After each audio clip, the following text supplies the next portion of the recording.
Hi,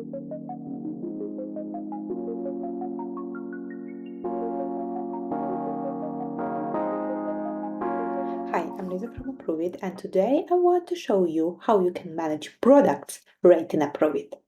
So if you go to the Products tab over here, so go to your organization's products, then you can see the list of products that you have set up for your organization. So the first thing that you can do, you can import your products from your accounting software. For example, you can import it from Xero, from QuickBooks Online, or from SoftLedger if you have your accounting software connected to Approveit.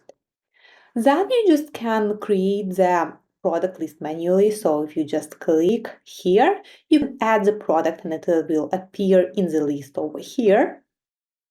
And then you have the following setting. So input mode for products and services.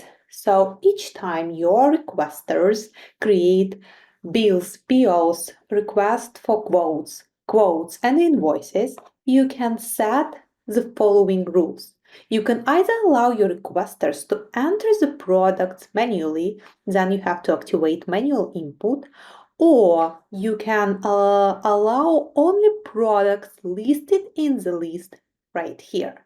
So if you select product list only, then your requesters won't be able to enter products manually. They will be able only to choose from the list. That's it. That's how it works. If you have any questions, please feel free to contact us anytime. Thank you.